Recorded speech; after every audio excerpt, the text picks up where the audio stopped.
Olá, voltamos a conversar com a doutora em Ciências Biológicas pela USP, Mônica Dorico. Professora, a gente vai falar nesse bloco um pouquinho sobre a questão da degradação. Mas antes disso, quais estudos, o grupo tem feito e quais espécies novas, quais novidades o grupo tem conquistado? Nós fizemos um trabalho comparando os recifes aqui do litoral de Maceió em quantidade de animais, Por quê? Os ambientes que são mais impactados praticamente não tem mais animais. A Pajuçara, a Piscina Natural, Maragogi. Então a gente concentrou os trabalhos aqui nos recifes de Maceió e, por incrível que pareça, a Ponta Verde, onde o acesso é facilitado, a biodiversidade é razoável.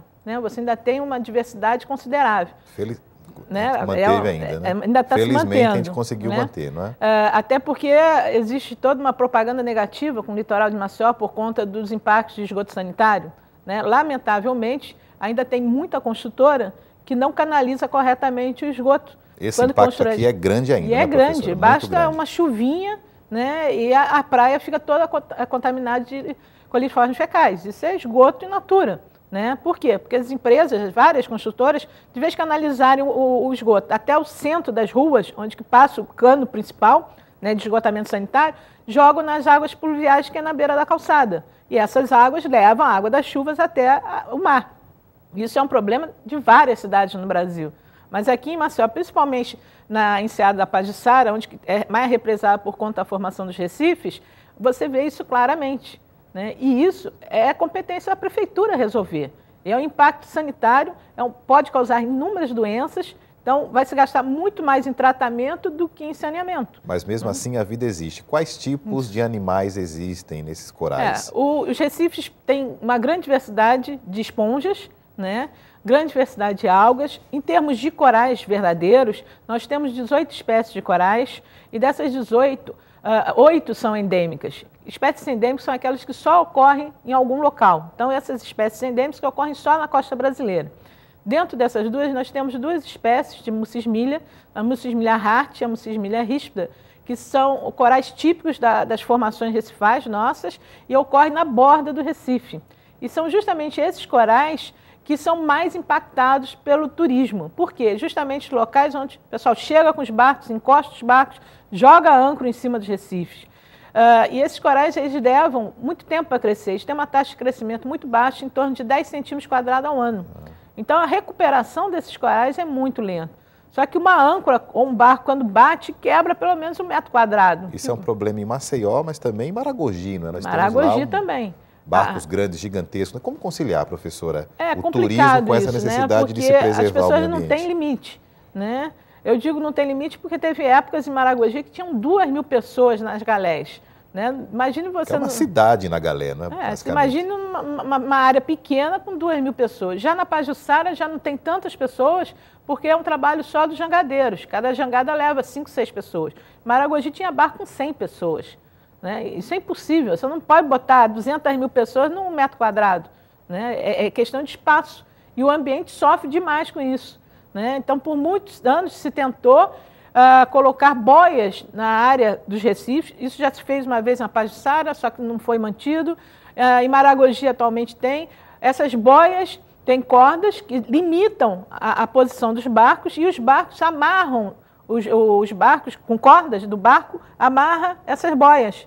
Sem ter a necessidade de jogar âncora. Isso é feito em qualquer país desenvolvido. No Caribe, todas as áreas que têm atividade de pesca ou de mergulho ou passeio de barco, têm essas áreas limitadas. Essa seria uma saída, não é? Mas qual seria a saída melhor? A senhora seria a favor, por exemplo, de se vetar ali, de não ter mais a entrada de barcos, de proibir o turismo? Proposta... Quais seriam as saídas, alternativas para esse problema? São propostas de trabalho que sempre quando você trabalha com turismo, você deixa uma área que a gente chama área de sacrifício, que é justamente onde vai ter um impacto turismo.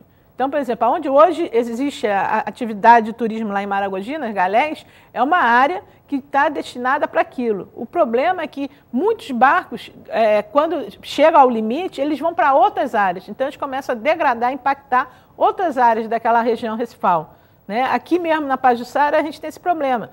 Muitas pessoas vão ali para a piscina natural, mas tem outros barcos particulares que vão para os locais e continuam jogando âncora, botando o barco em cima do Recife. Isso tudo vai quebrando outras áreas. Quer dizer, falta uma fiscalização mais eficaz também, e consciência da população. O pessoal acha que o que está debaixo d'água não se vê, então pode-se quebrar, né, jogar âncora em cima dos corais, pode-se jogar lixo. É comum você mergulhar, achar saco plástico, lata de cerveja ou de refrigerante, garrafas de plástico, de PETs. É muito comum. Isso é lamentável, porque é um problema cultural a nível de Brasil, não é só Alagoas. Não é só Alagoas, né? Voltando à questão do grupo lá de estudo de pesquisa em comunidades bentônicas, que estudo que vem sendo feito hoje? A gente tem trabalhado com o levantamento da biodiversidade, como eu falei no início, né? Tem vários grupos que muito pouco se conhecem. Então, por exemplo, no caso das esponjas, que é um trabalho mais recente, existe uma estimativa de 300 esponjas que ocorrem aqui no estado, né? Ou na costa do Nordeste, 300 espécies de esponjas.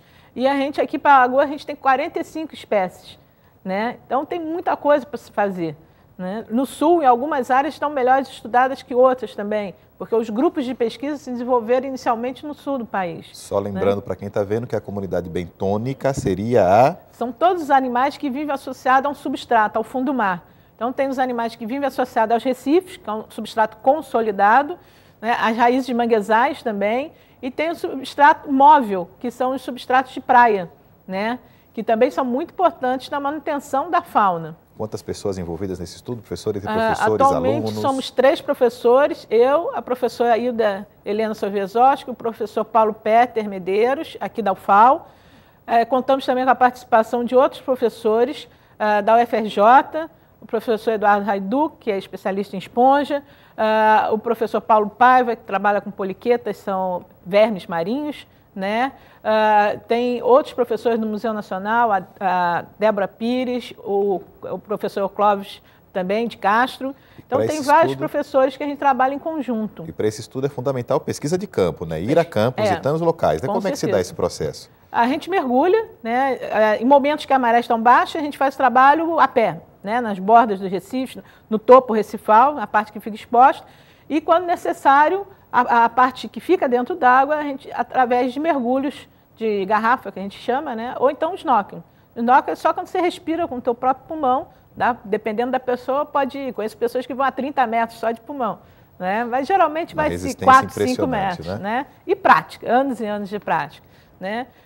Nós temos uma rica biodiversidade também ao longo da plataforma. Nossa plataforma, a inclinação é muito pequena e que muito pouco também se conhece, né? Então, sempre temos espécies a se estudar, né? E, mais recentemente, com o desenvolvimento da proposta do pré-sal, a gente tem a esperança de o governo federal financiar voltar um pouco mais melhor estudo, né? as ideias de estudos para nós. Professor, vamos fazer uma pequena pausa. Daqui a pouco a gente volta com um pouquinho mais da professora Mônica Dorigo, falando sobre os impactos da ocupação de empreendimentos costeiros, inclusive sobre o estaleiro EISA. Conhecer volta já, não saia daí.